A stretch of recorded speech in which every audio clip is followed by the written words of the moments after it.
And we are live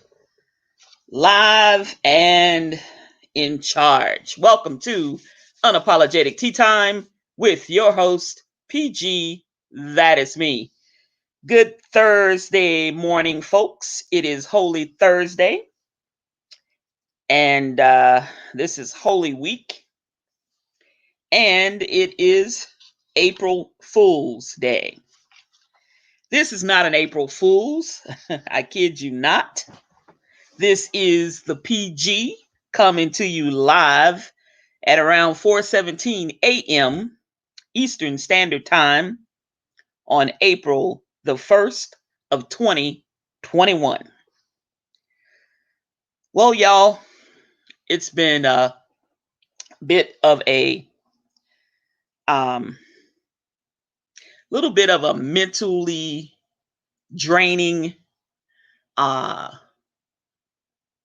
or 12 days that I have been going through. Some personal things that I am going to share with you today or this morning. And I am just glad to be in my right mind and be amongst the living with my health and strength. Thanking the Lord and Savior Jesus Christ. I am still wonderfully blessed.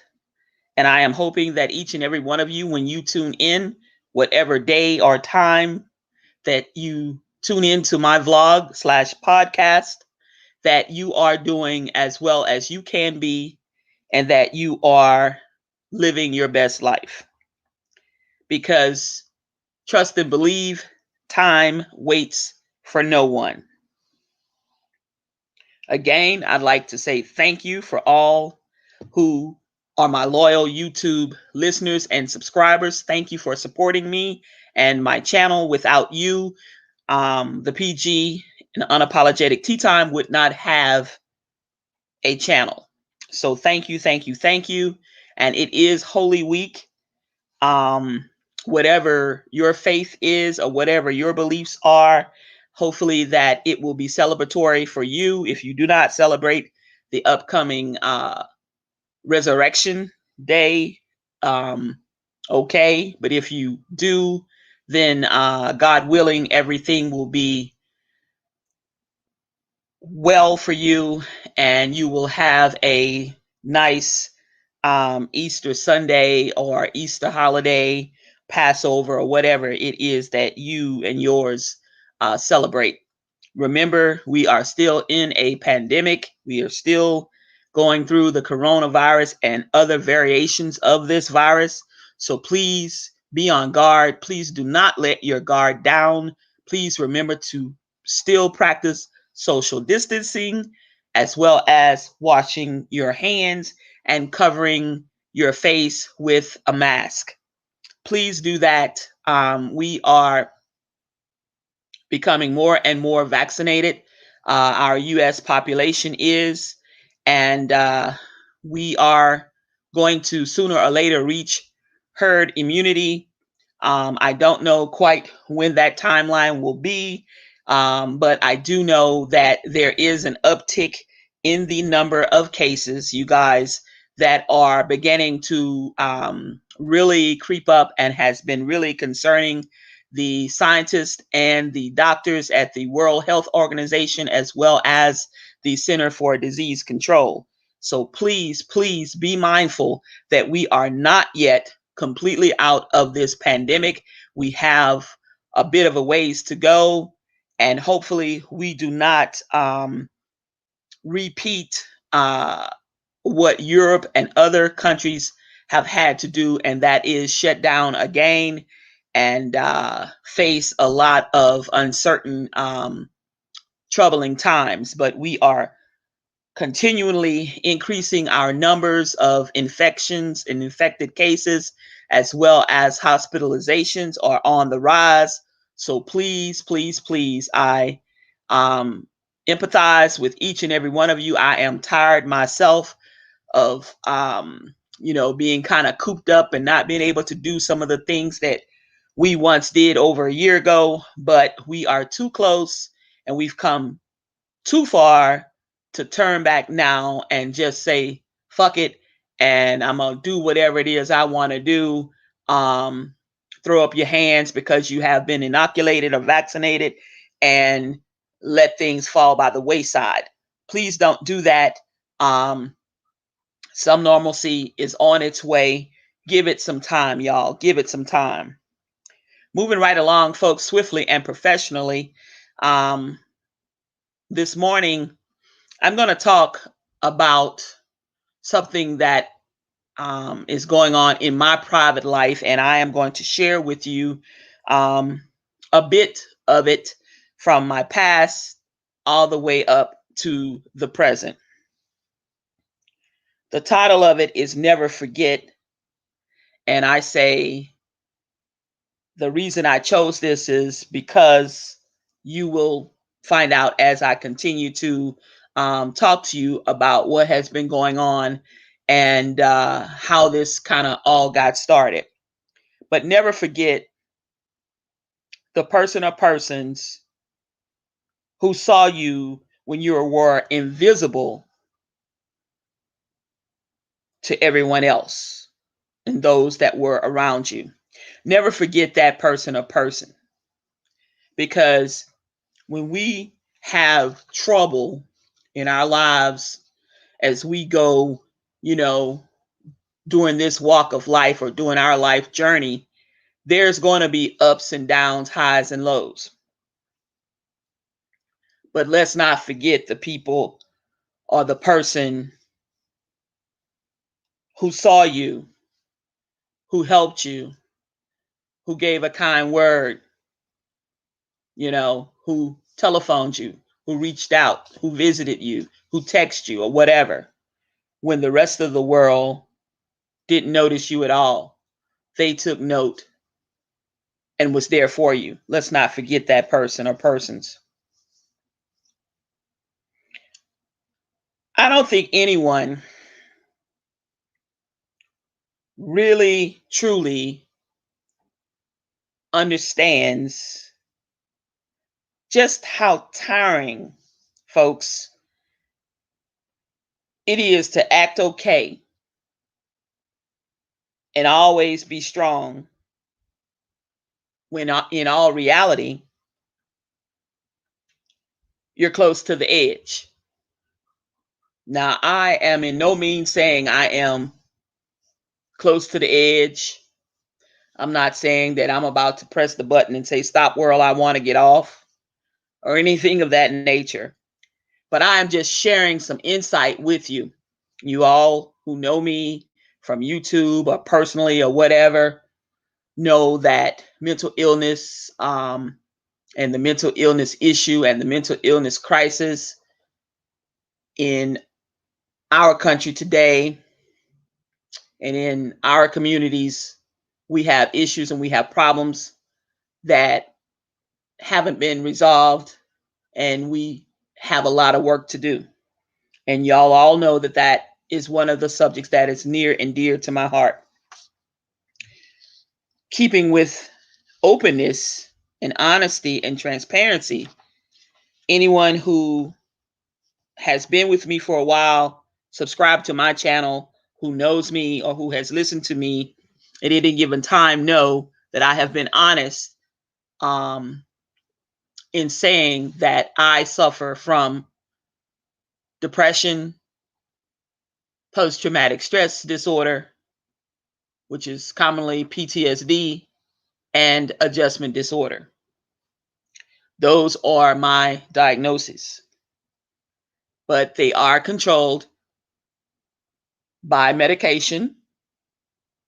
And I have, over the years, been in therapy, and I have learned quite a number of coping skills. So many so that I share those skills with others in their plight and as they walk their journey with depression and PTSD. But this morning, it's just a little different. I'm going to take you back a little bit into when PG was quite young. quite young, in fact. Um, I want to say, first off, let me start by saying um, my aunt, my only aunt on my mother's side of the family, has passed on, has transitioned at the age of 89. She lived a good long life. She was a very astute woman and a very dignified woman. I will be honest to say that she and I were estranged from each other for about 40 years now, or nearly 40 years. Now, that's not to say over those years, over that time frame, that I did not reach out and call and try to be the better person and try to do the right thing and try to have some type of relationship. Back in 1982, up until May of 1982, everything was pretty much okay. Now, this is my mother's sister that I speak of. And I have no regrets. I have no ill will. You see, we must, or we should forgive, but we don't have to forget. We must forgive, but we do not have to forget. And sometimes it takes working on yourself and coming to terms with things in order to be able to forget. To forgive. And in doing so, sometimes it takes quite a while. Sometimes it takes a number of years to be able to digest everything and to come to some type of conclusion that you can let it go. You can forgive that person or persons and move forward. And I did that a long, long time ago. But in doing so with my aunt and I, she was the type of person in our family, as I was a little girl born into a very small family and an older family with some elders who, by the time I reached probably 13 years of age, over half of them were already deceased. By the time I reached the tender age of 17, right after high school graduation, I buried my mother at 17. To almost 9 years to the date that I buried my mother at 27, I buried my father 9 years later.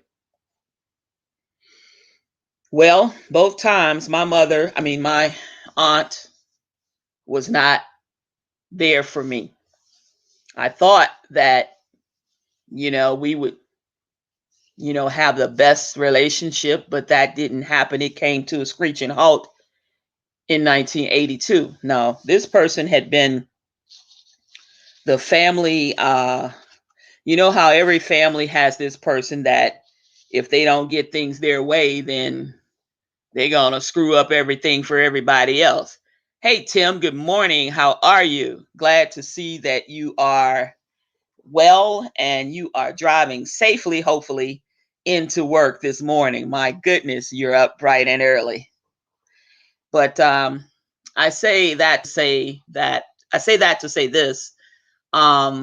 There was an incident that occurred between she and I all over some all over some graduation invitations that my mother didn't purchase, my father didn't purchase them. I purchased them with my own money. My senior package was purchased by me, no one else, me.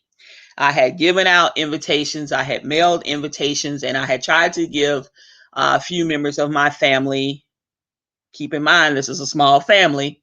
I had given a few members of my family the invitations, the number of invitations that they had asked that I give to them so that they could get them to some of their friends who knew me as well. And that was A-okay. That was all fine and good, y'all. And I'm not going to be on here very long, but I'm going to tell you this story, and it's a true story about me and how I have spent the last 10 to 14 days um, doing some soul searching and kind of taking in things. And unfortunately, she met her demise on March the 18th.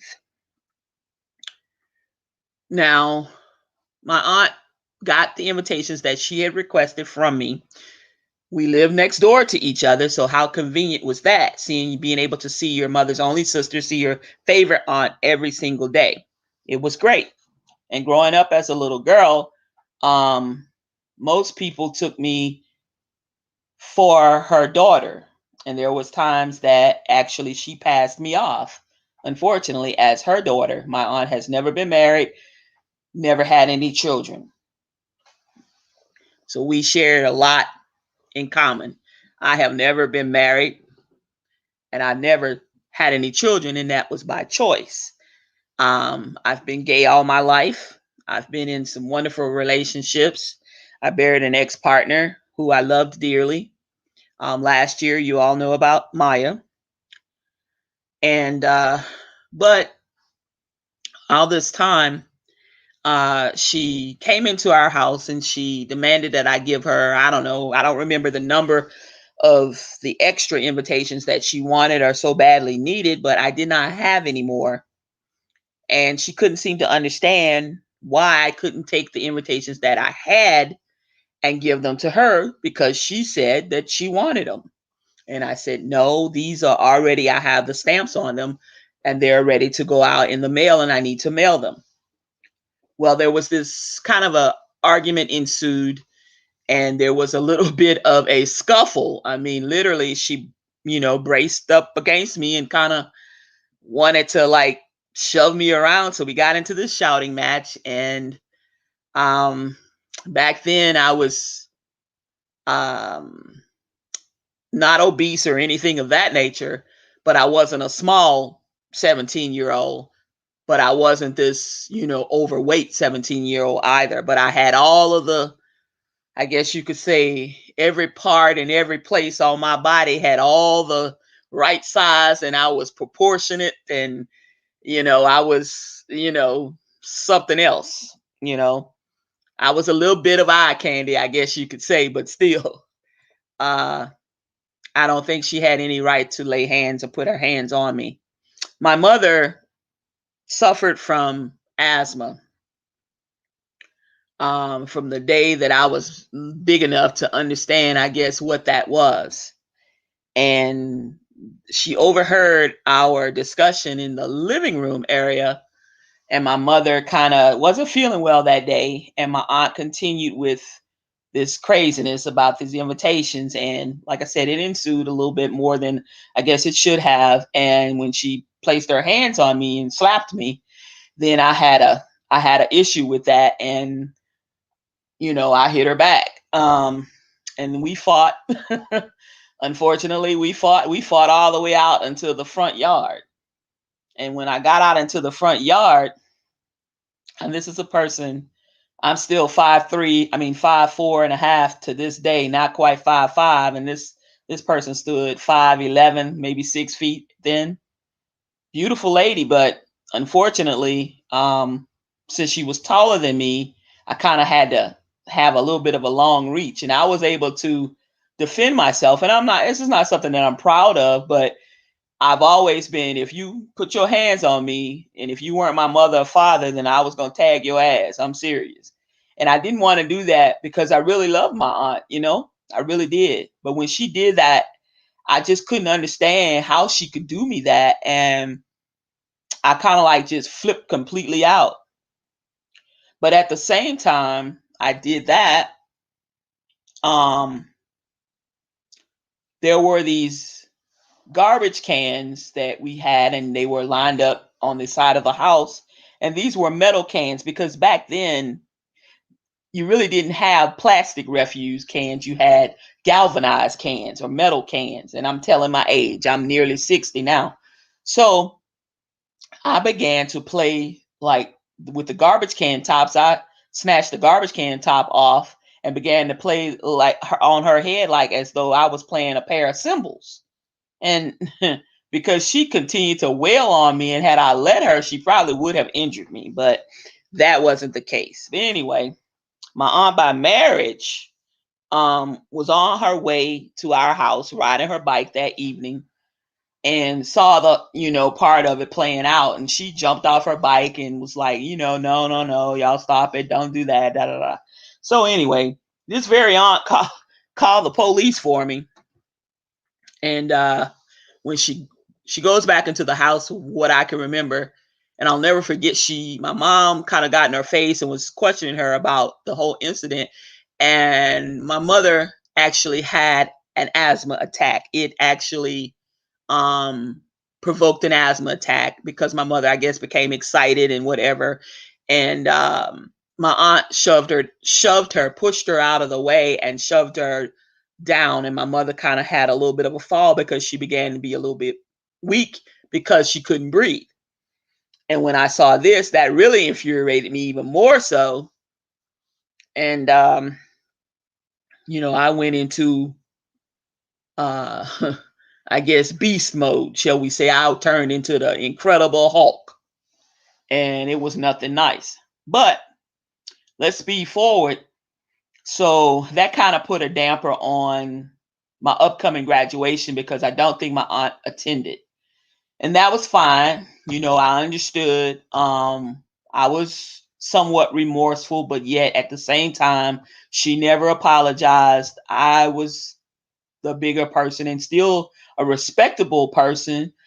And I went ahead and I didn't apologize right then, but I wrote a letter, a formal apology, and then I later apologized. But before I could do that, my graduation was May 20th, and my mother passed away June 22nd of that same year, a little over a month later. On Memorial Day, my mother was rushed to the hospital, and she stayed there pretty much in a coma, and then she went into respiratory failure and passed away. My aunt never visited my mother the whole time. I sat night and day at my mother's bedside in the hospital, which was not far from our house at all, probably about 3.5 good miles, maybe 5 at the most. And like I said, this aunt, her only sister, never visited my mom, never called, never. It was just my dad, and my dad would go to work, and he was working shift work at the plant. And he would come after work or before work or on his off days, and we would sit together all day, all night. Never left their side. I got so confused till I didn't know whether it was 8 o'clock in the morning or 8 o'clock at night. I mean, sometimes you could sit so long, and the hospital becomes your environment where you're living, eating, sleeping, or whatever. You kind of forget, you lose track of time. You get your days and nights mixed up. But that was okay too, because I was going to do whatever I could do for my mom or whatever, or sit there to try to comfort my mom, talk to my mom, be there with my mom, because I knew that time was winding up. Now, the evening before my mother's passing, my dad had come from work and said, he got off early that day, and he said, honey, why don't you go home, take a shower? He said, you've done so well, and I'm so proud of you. And, you look really, really exhausted, dear. Why don't you go home, take a shower, and sleep in your own bed tonight, get some rest. And against my, sometimes you just have that gut feeling, y'all. And I was like, okay, daddy, okay, all right. But I didn't want to. I was hesitant to leave.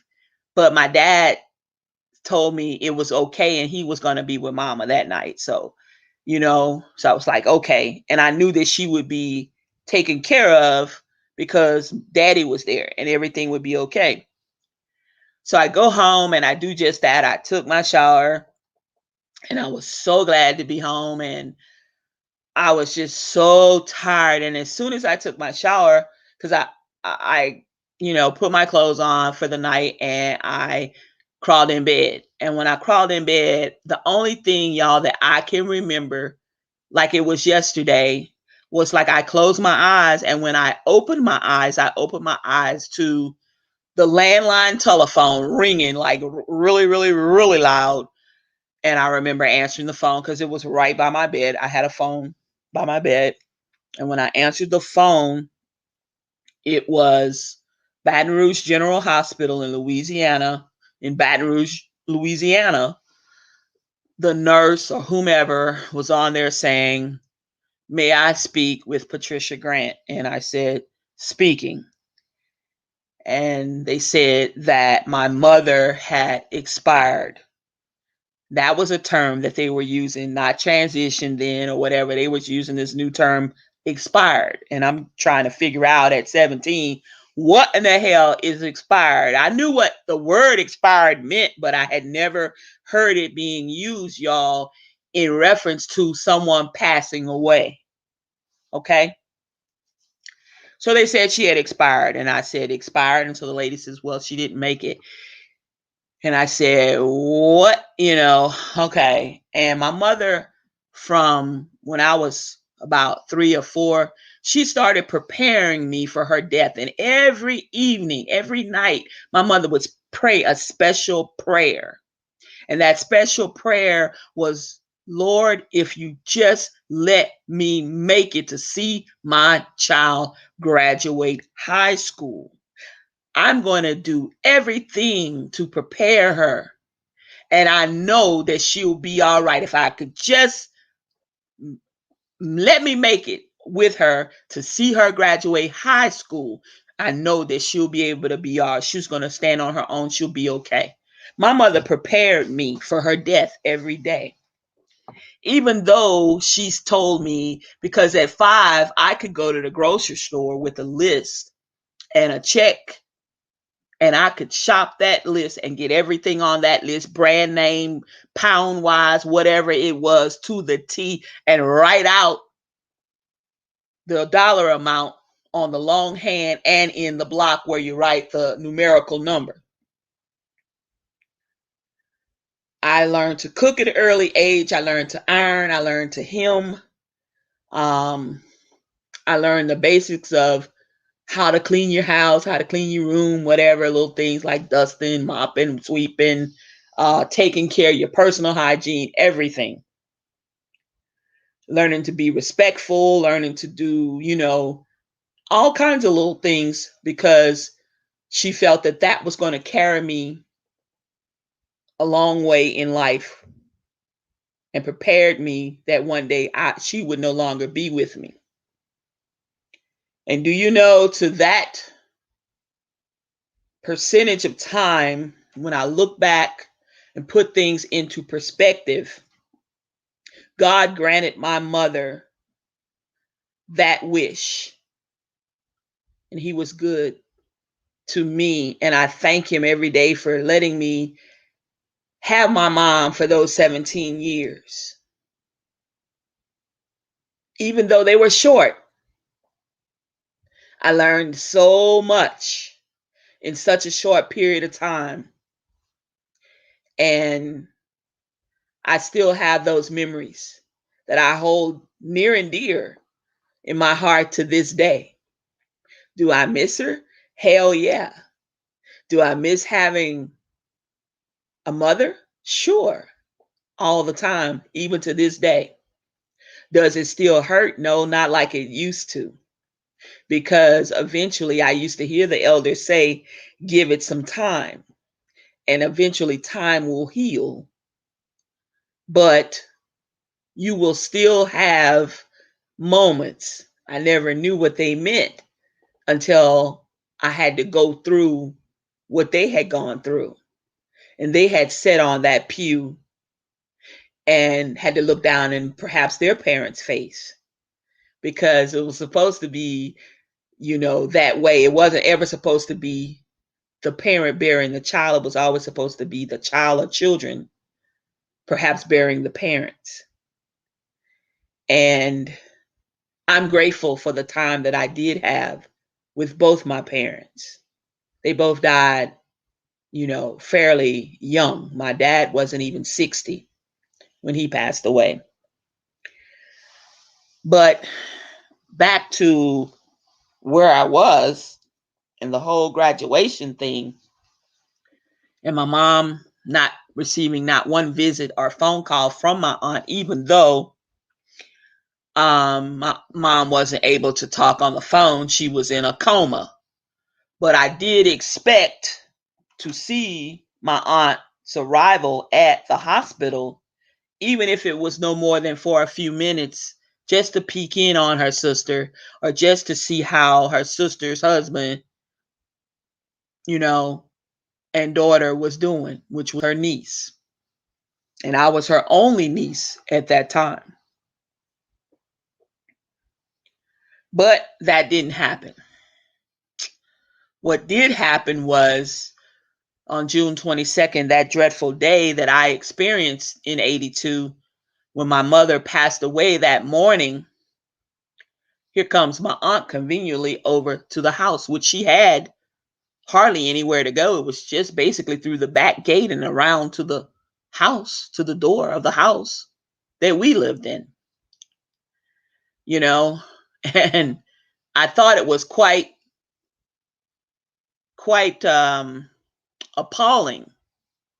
I felt really let down. I felt some kind of way that I can't even begin to explain to any of you that may be listening or any of you that may listen in the future. I can't even put into words how I felt. I loved my aunt like I loved my mother. But how could she do me this, And at a tender age of 17, you still need that motherly figure or that person that could have perhaps not taken mama's place, but stood in for mama because mama was no longer there. Well, she wasn't there for me. And this is the person that I remember saying, I think I was probably between 9 and 11, when she stood in the house and told in front of my mother and her mother, which was my mom's mom also, that before she left any of her family one dime or anything, she would rather leave it to the state of Louisiana first. As though we were all, I guess, horrible people or undeserving people or underlings, or I don't know how she viewed us. But it seems as though it wasn't the greatest. After maturing and becoming of age and looking back on things and remembering those words, and people, I'm going to say to you that may be listening right now or will be listening in the future, please remember that words that you say to children or in front of children and or adults, once you turn those words loose and they roll off of your tongue, you have no control over how the receiver receives those words and how those words can tear a person's heart completely out of them, almost rip them to shreds. Words hurt. Even though you may say something and it's not intended to sound that way, you have no control over how the person that's listening at that time receives and hears those words. Because we can put 10 people in a room. We can take 5 and line them up and let each person of the 5 people give them a phrase to say to the other 5 people individually, one by one, but yet all of them have the same phrase to say on perhaps cue cards. And all 5 of those individual people in that room hearing those words come out of those other 5 people's mouths will be guaranteed to interpret those same phrases differently. You might have 2 out of the 5 that may have maybe a very slight similarity of what they interpreted, but they should all be different.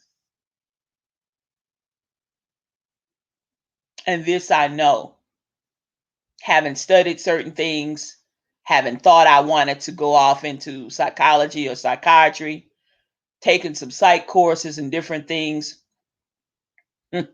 I learned a lot.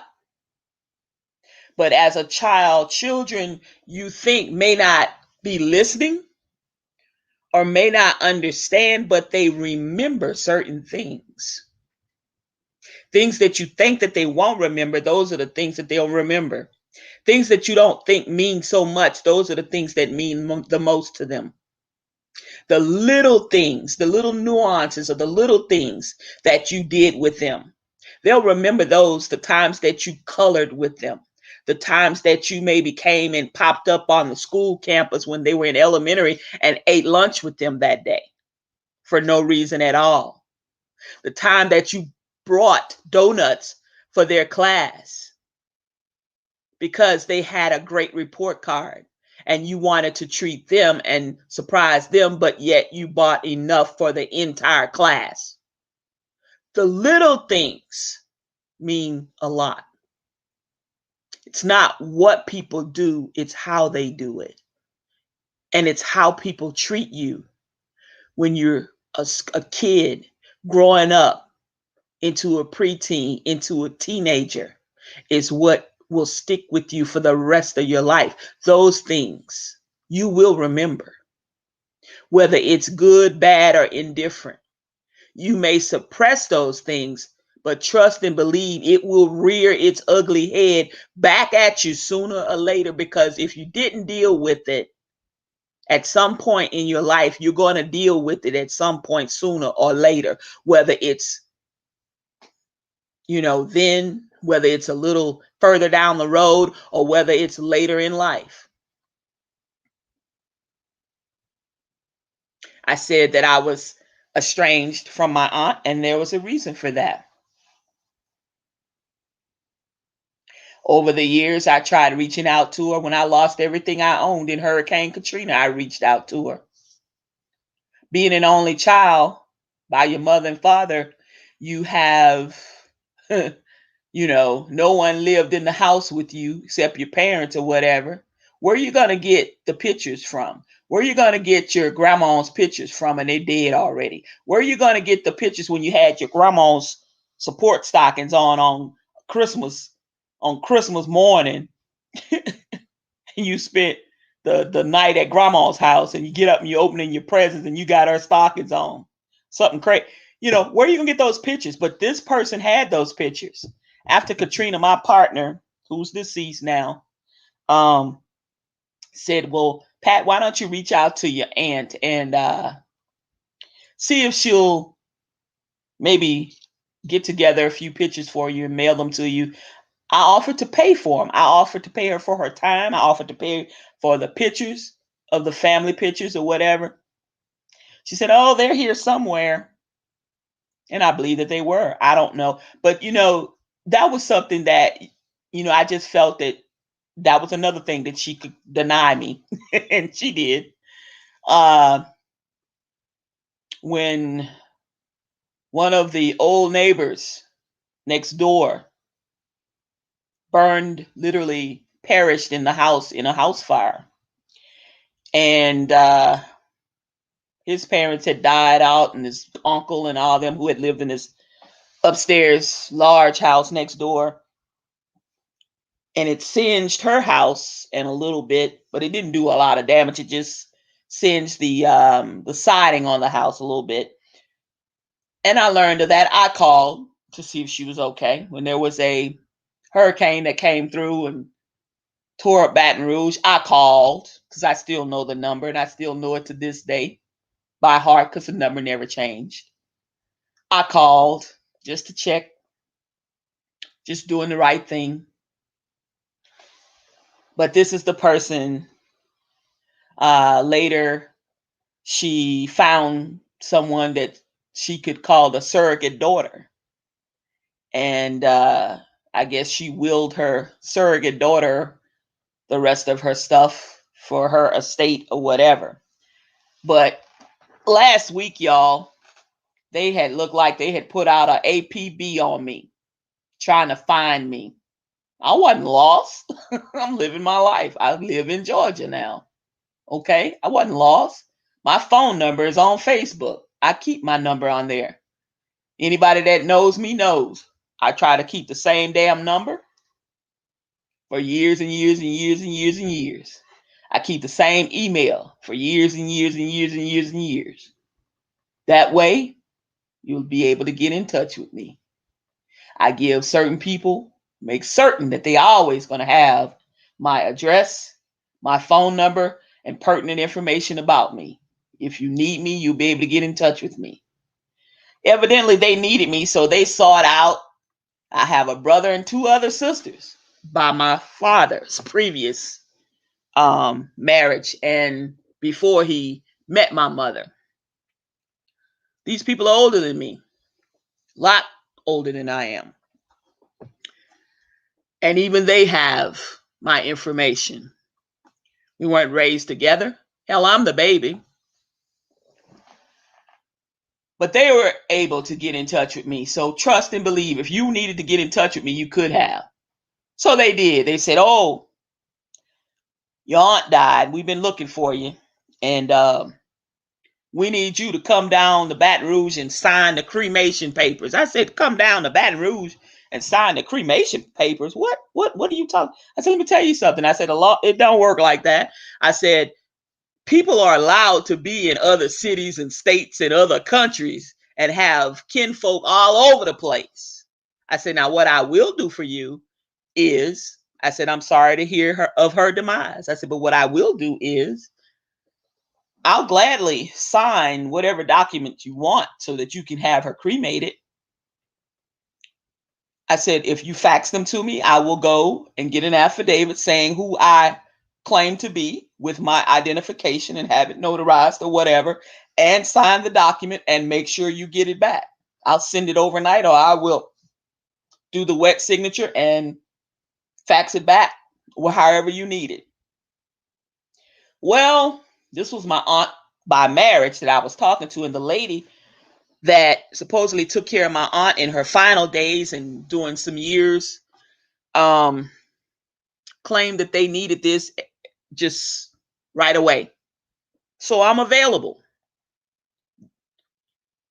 My aunt who sought me out is an aunt by marriage, not an aunt by blood, because she was already dead. Found out she died on March the 18th. They calling me, found me last Wednesday. I reached out as soon as I got the ping and the notification. And my aunt tells me, oh, your aunt just died, like she had died that Monday. Come to find out she died on the 18th of March. I'm thinking, all right, well, I know I got back in touch with them immediately as soon as I got the word. Boom. All right. Well, the lady still had yet to call me on this past Monday, who was supposed to be in charge of everything. So I had to call the coroner's office, had to call the family funeral home where normally most of the family had already been buried through, gone through, passed through, whatever. Sure enough, located my aunt's remains. Funeral home director tells me some fraggle-knackle bullshit, excuse my expression. So I tell her a few things, and I said, I tell you what, here's my number. Get in touch with the lady who's making the arrangement or doing the arrangement, whatever she's doing, who's in charge, so she can call me. Well, I find out that they're going to just have a graveside service at 12 o'clock on March 31st. Now, I'm talking to you on about 12 o'clock my time. No, about 11 o'clock my time, Eastern Standard Time, on a Monday, which was this past Monday, during this week, and you're going to have it like yesterday. And well, I'm like, God damn. So I'm a little pissed because Not that I was going to be necessarily in attendance, but had I wanted to, you gave me very little time to drive all day and all damn night to get there. Damn near. You know, don't know if I'm working, what I got to do, give notice to the job, whatever I got to do, whatever. I'm retired, but okay. Service my automobile, make certain that my oil's changed or whatever. Or hop on a plane, pay $800 for a plane ticket, then run a car to get there.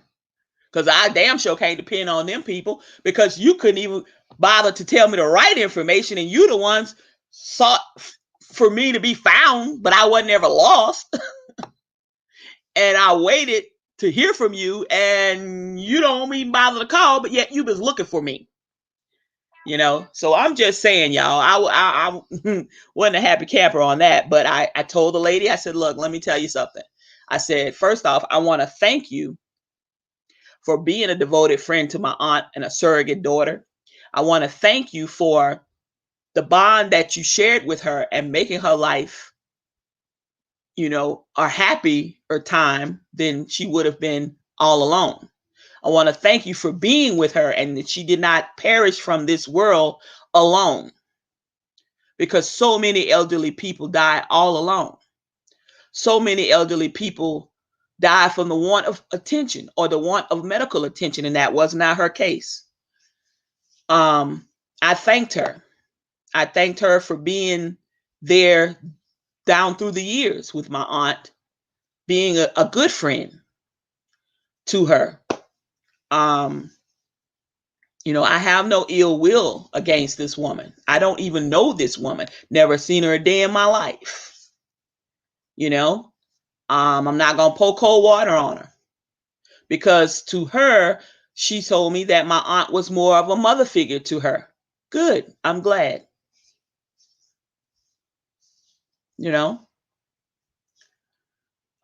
She let me know that my aunt had lived a good life and did what she wanted to do, but she left a lot of debt, and I'm wondering, my aunt was never like that when I knew her, so I don't know, maybe she got really loose with her little retirement money or whatever. I don't know.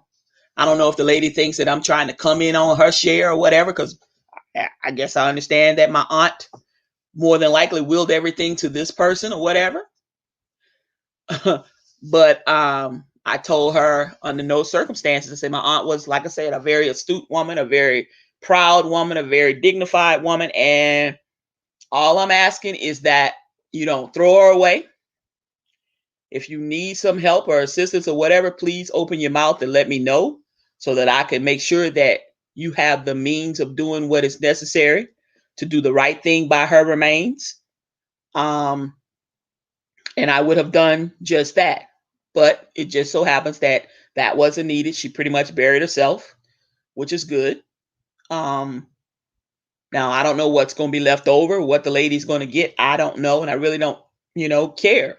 But I do want her estate to be, finalized and done correctly and legally. So in a couple of weeks, I'm going to knock again. And I'm going to make sure, because this lady has been around for 30 plus years or whatever, as a friend, a close confidant or whatever, took care in her older age as she continued to grow older, have trouble, she last 2 bouts in the hospital, and, she met her demise. So I'm more than sure this lady's feeling something, a loss. So I'm going to give her time to grieve, time to, settle down. I'm not going to bombard her with anything, but I'm going to knock again in a couple of weeks and ask to see if there was the will. I want to see the will. Please send me a copy, fax it to me or whatever. I want to make certain that things are boom. I'm not trying to infringe. I'm not trying to grab. Not trying to do a money grab or anything like that. I'm good. And I let her know under no circumstances, I'm good. I'm good. But I just want to put it out there that just because I was estranged doesn't mean that I'm not going to do the right thing. That's just who I am. I'm always going to do the right thing. I'm always going to try to make certain that things are taken care of like they should be in an orderly fashion and not strewn all over the place or left undone. You know, that's not cool because my aunt didn't live that way, you know. But yeah, so that's where I am with that. Then in learning all of this, I knew that my cousin on my father's side, the last living relative on my father's side, which is my first cousin, she's been battling Alzheimer's for 10 years. I think this year it's 10 years, and she has forgotten how to eat and was released last week in hospice care. So time is winding up. So right now, y'all, I have had one hell of a week and a half. It's been an emotional roller coaster. It has been a mental roller coaster. It has been tiring. It has been, you name it, it has been. And then add in dealing with the pandemic still. You add in springtime and the pollen, add in everyday life, battling depression and everything else. And, it's a mess. It's just a mess. But I'm okay. I'm trying to be okay. But I want to say that, when, you can act tough or you can be mentally strong. Before I close out, or before I begin to close out, I want to talk to you about being mentally strong or just acting tough, one versus the other. I've always been considered myself as being mentally strong. Thank you, Tim. And being mentally strong, I mean the fact that, not just putting on an act, not just saying that I'm good and I'm not good, not just going through the motions and knowing full well that everything ain't a-okay. When I've had nothing else to fall on or fall back on, it has been my faith and my strength, my mental strength, my mental strongness, because that's all I've had. When you have to stand on your own and be on your own for so long, you don't know anything else. You don't know anything else to do. When your back is against the wall, you will come out fighting every time. And I don't mean physically fighting, but I mean fighting sometimes for your life, fighting sometimes to survive, fighting sometimes for your mental health, fighting sometimes to just exist, fighting sometimes to keep moving, fighting sometimes to, against the world sometimes, because sometimes the world itself will be against you. Sometimes you got to fight, you got to advocate for yourself, you got to, you got to do this, you have to do that. There's natural disasters that occur. There, health issues that might pop up. There's death, there's births, there's this, there's that, there's divorces, there's marriages, there's separations, there's falling in love, falling out of love. There's all kinds of things that we all deal with at some point or another. And so I say to each and every one of you that may pop up on this vlog or this podcast and listen, I say that make certain doing your course and your journey in life itself is that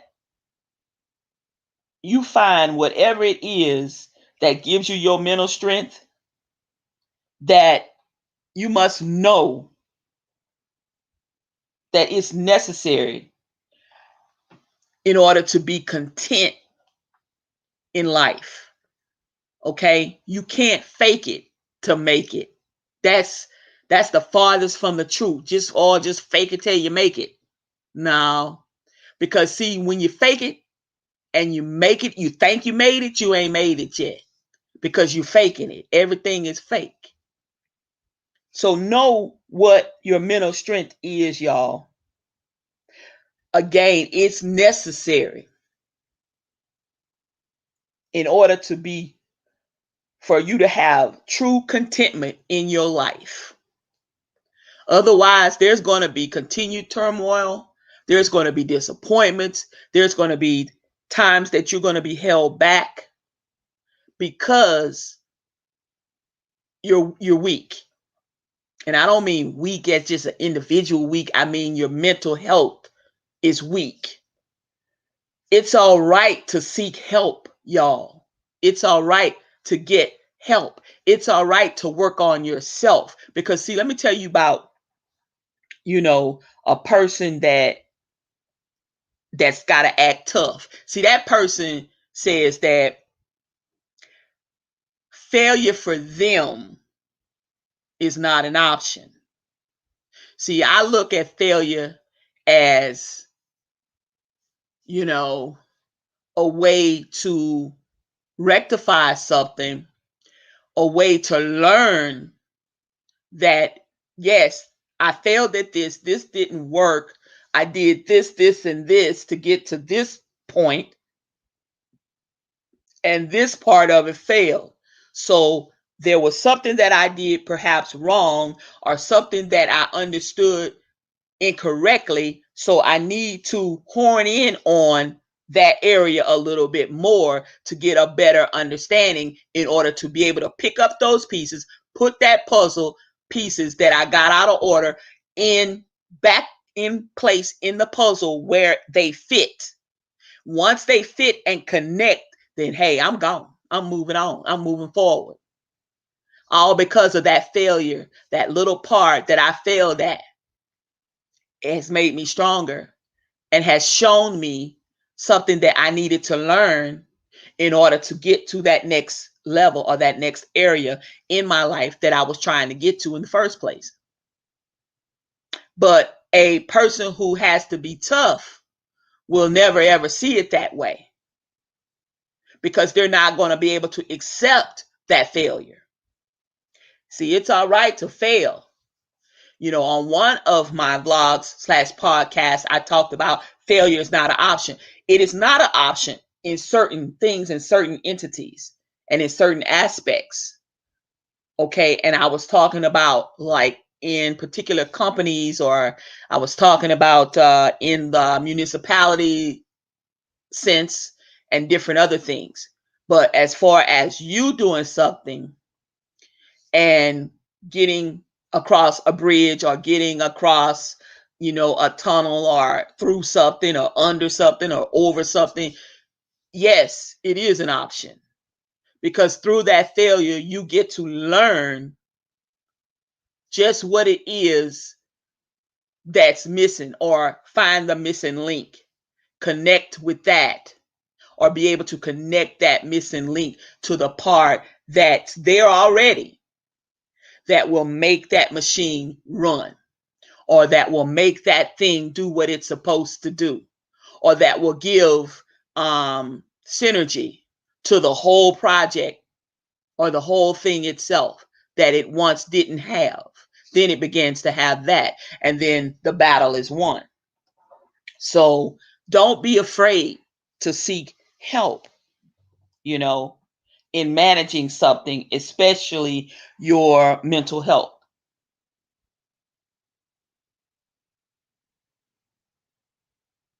Being a top performer, whether it's in business or athletics or whatever it may be, that's all right. It requires a lot of tenacity and the continued desire to become even better. But, there's a difference when you practice to become better at something versus you desiring to be better, but yet you don't change the formula that you use in order to be able to become better. You just desire to be better, but you don't change. You just want to be better. Or at some point, some people think that they are, but they're really not that great at whatever it is they're doing. They just think that they are. That's the difference. That's the difference of having the mental strength versus just being the tough person. That's the persona that you want to portray. But in all actuality, you're hiding your weaknesses. You might be hiding behind uh, something that you fear, like failure. You may be, you know, you may be afraid of, commitment at work, maybe in a relationship. There's life in itself has various degrees of uncertainty. But once you figure out what it is that you want, then and only then you can allow or will allow certain things to happen. See, like, let me tell you about having mental strength versus just being a tough person. Here in the metro area of Georgia, of Atlanta, our traffic is off the chain, even during a pandemic, okay? Now, a lot of people are tough people that come here, some of them, or they just got to be this tough person. They'll beat the hell out of their steering wheel, they dashboard, or the seats on their car. They gripping the seat, they hollering and yelling and screaming. You can't control this traffic. Control yourself. See, that's the tough person. They beating it. They letting you know how tough they are. They pounding on that dashboard. They beating on that steering wheel, blowing their horn. Bah! Get out of the way. That's not just road rage. They got to be tough. They got to show people they tough. They got to feel tough. Me? Like, what the hell? I can't go nowhere. 285 backed up, 85 backed up. I'm trying to get off of 285 on the 285. We creeping. It's gonna be another 30 minutes before I can get to the exit to get on the 285 from 85. Then once I get on 285, then I'm trying to get from 285 to 20. It's backed up at Wesley Chapel and Panola Road, and I'm gonna get off at Old Covenant Highway and ride Old Covenant Highway all the way down into Conyers, pass through Lithonia. What I'm gonna do is I'm gonna calm myself down, make a couple pit stops if I have to. I'm gonna get off of one exit because we have such long approaches, and then I'm gonna ride that ramp on to the next approach and get on the interstate again and get. Look at here. I'll be damned if I'm gonna spend time and beat the hell out of my steering wheel, beat all on the dashboard, get my blood pressure up, subject to have a wreck, because you got to keep your eye on the road. You got to keep your eye on the people on the left of you, the right, in the third lane, the fourth lane, fifth, sixth, and even the damn HOV lane. All right? That's what a mentally strong person will do. Put on your podcast and you learn something new. Settle yourself down. But see, a strong person, or just a tough, a tough person has to have something else. They got to do something else. They got to show it better than they can, like, consume what it is, digest it, move forward. Traffic ain't going. Let me get off this exit right here. Let me ride on to the next entrance to the interstate and get ahead a little bit, a quarter of a mile or whatever. Let me keep doing that until I can work my way. Then let me see, okay, I'm on such and such. Let me see if I can get off at Boulder Crest, or let me see if I can ride down. See, it's not about what you can do to tear up your own self. It's about what you can do to help yourself be a better person. Help yourself. It's not all about this tough facade. We got to get off of that. We're hurting our own selves, some of us. And that's all I'm trying to say. I talked about tough people thinking failure is not an option. I talked about the portraying of the toughness. That helps right there to mask their insecurities and stuff. I've talked about that. I'm looking at my notes. Tough people say, I can do anything. I can do it. I can do it all. Most times they can't do half of that shit. That's a healthy amount of self-confidence. I'm not going to lie. And it's helpful to have self-confidence. I'm not going to lie.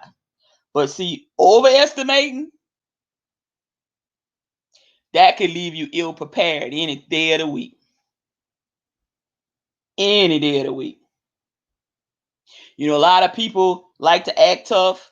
It's all about a pride thing. A lot of times people act tough because they're trying to prove themselves. They're trying to prove themselves to others. Trying to prove themselves to maybe a girlfriend, a boyfriend, a coworker, a boss, a supervisor, whatever, a church, the pastor at the church, the deacon trying to prove himself or herself to the pastor. I don't know. Sometimes people feel the need or have the need to prove themselves to others. They're trying to show their self-worth.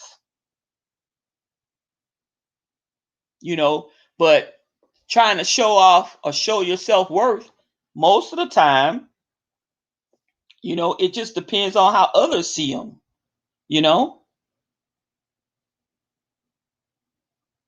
When you have mental strength, you also have to you try to grow stronger based on your internal desire to become a better person. It's not this like desire from the outside, it's internal. And that's what I have done through the years, when, like I said, I had no one else to lean on but me and the good Lord. And once you can figure things out and know that you can count on yourself and not worry about others, there may be one or two people in your corner, maybe 3 or 4, clapping with you and for you, then you can do some shit. But not all the time we realize that we aren't that tough person, that we have that persona. We trying to show that we so tough. Men do it, women do it, people do it all the time.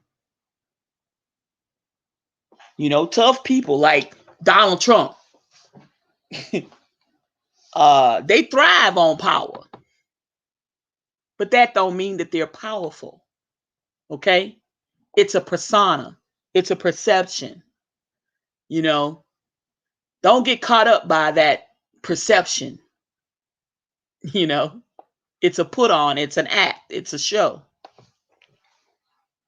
And that's how, the QAnon fools got together. The persona, the show, the act. It ain't real, y'all. It ain't real.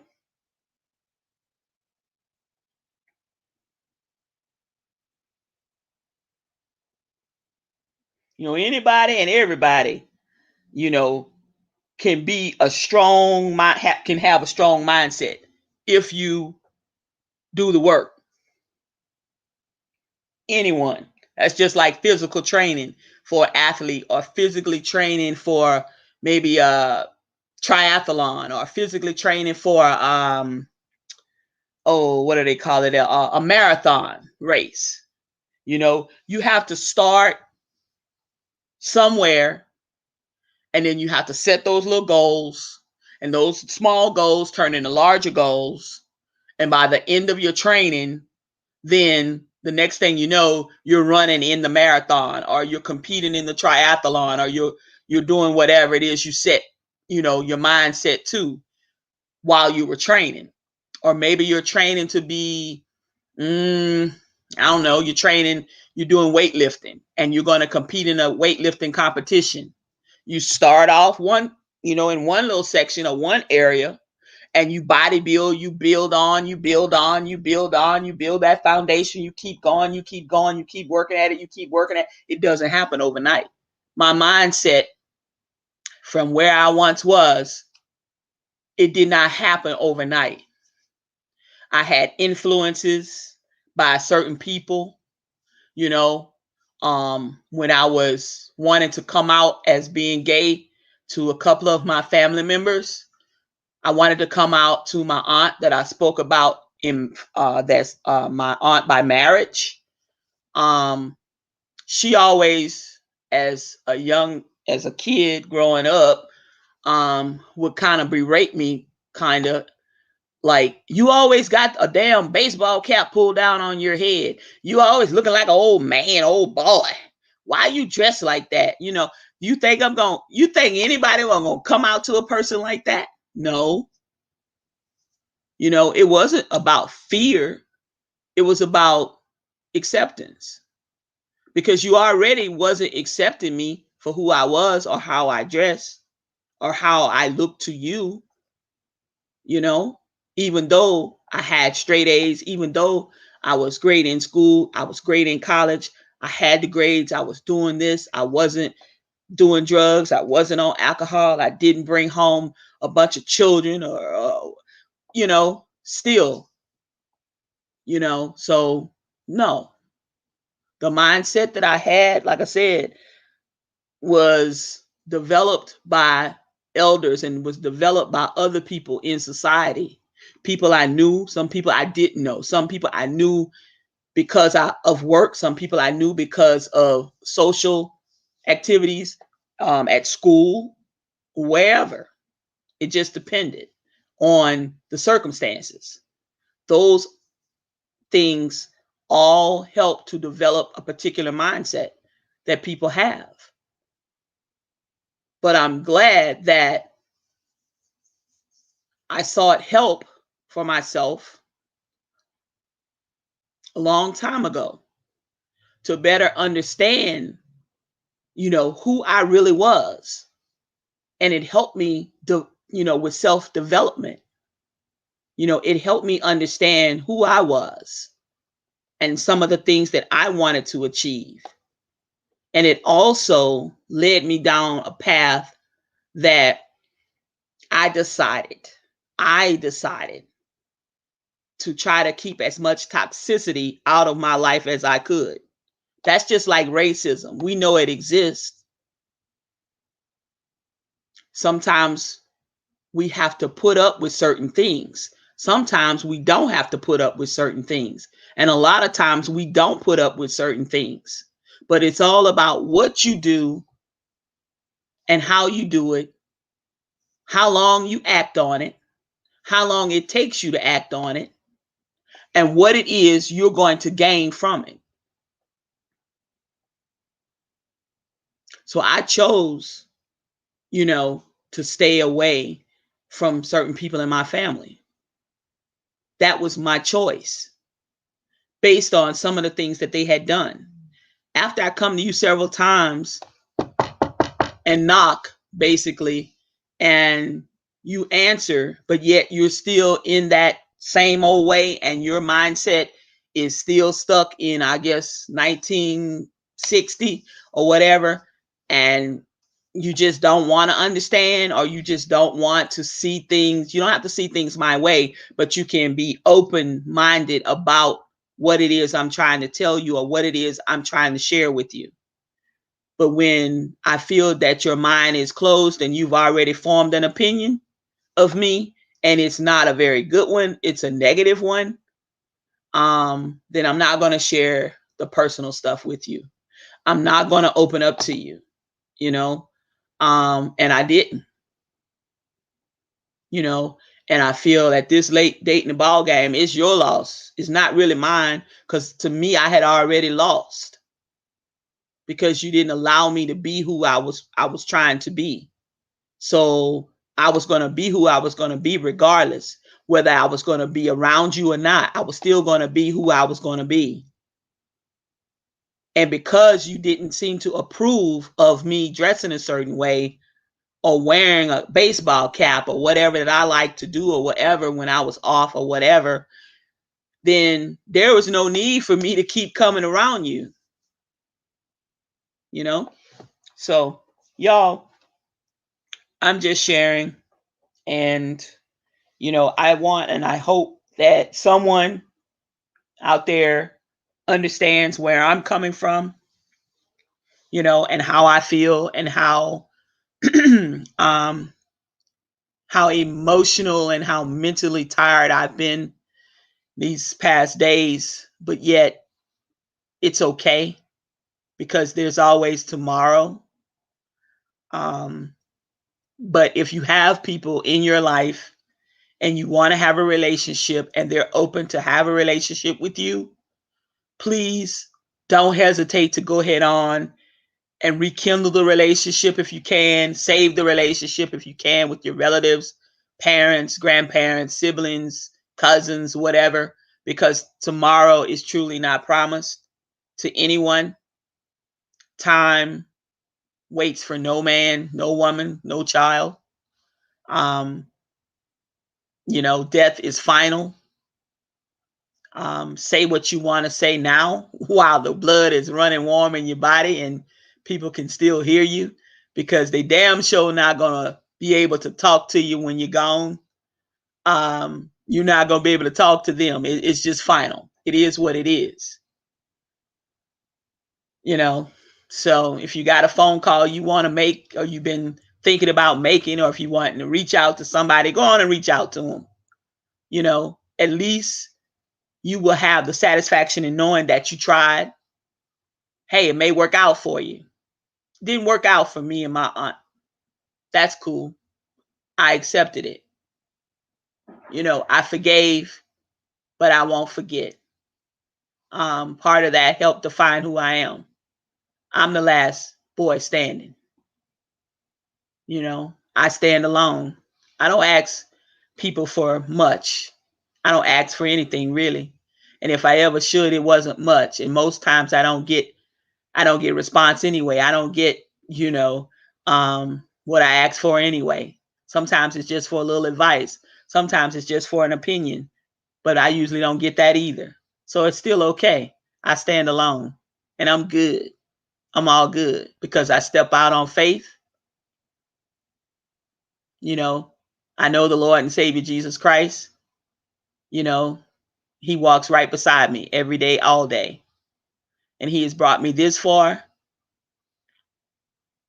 And I know and I feel with all my heart that He's not going to forsake me. He hasn't forsaken me yet, and I don't think He will. So y'all be good. I just wanted to come on and share some stuff. If you are a prayer, and if you want to pray for my peace of mind and comfort during this kind of difficult time.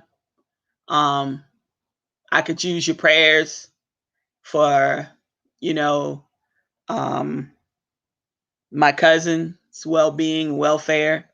Time is winding up. She didn't know who I was a few years ago. She's forgotten how to eat, like I said. It's kind of tough. It's bittersweet. That will be the last living relative, immediate relative from my dad's side, his niece. And I just lost the last living relative from my mother's side. So, yeah, life is what it is. You're here and then you're gone. It's what you make of it.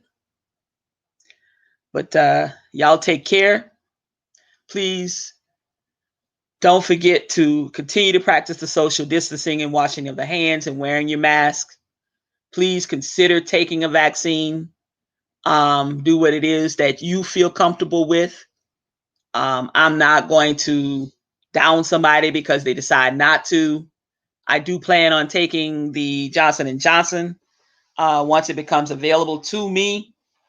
in my area. I've been looking, I've been searching. Um, they're out, they're out, they're out. Hopefully, I'll be able to get it this month sometime. I want the once and done, one jab, and that's all you get. And I'm gonna keep it moving. Y'all be safe. It is Holy Week. I wish everyone a good rest of your Holy Week, Passover, a happy Easter, a happy spring. Please, please don't let your guard down. Please be safe. And above everything, know that I love you. There's someone out here that needs to hear these words. I love you. There's someone out there that needs to know that trouble doesn't last always. PG can't tell you when your trouble will end, but just know that it doesn't last always, and there's always a beginning and an end to everything. Keep the faith, keep pressing on, and try and be the rainbow to someone's cloudy day. Bye now.